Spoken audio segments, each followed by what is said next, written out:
Zaterina korifa efa uhitany lalana mody, dia anao aloha ataoneo koa ny fosana triaraho iansotody. Fa fitiavana tsy hifanerena ka lasa izaleoko handeha. Rehefa izy venitina velomaritony fa ianao ve handa. Lay tokony omenana zary any ankafano lasa ny toetra.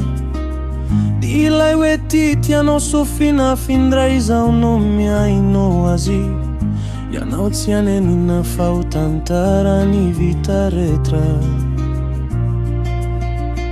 Velomindray alohan'ny anio fa tsy ho aianao. Izao ndray no tadidio fa nanomeny tsara indrindra. Nefa ilaina ny hatsiakana dia mamirifiry. Mbola rorany eny faikana mamihary ny fary. Dizao no tsarovy na fony tsara tsodrano ianao. Fa fitiava omaly navelany amono ilay afonafana. Dilay fofenoanao nampody anato foka tsy nahatamana. Navorinekena narodany ianao hony tsy afaky intsony.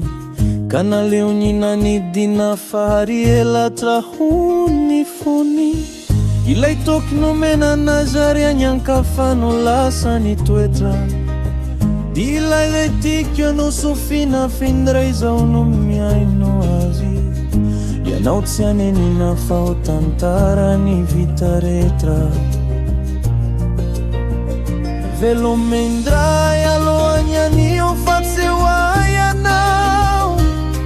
Dizao ndray no tadidio fa nanomeny tsara indrindrao. Nefa ilaina ny hatsiakana dia mamirifiry. Mbola rorany eny faikana mamihary ny fary. Izao no tsarovy na foiny tsara tsodrano ianao.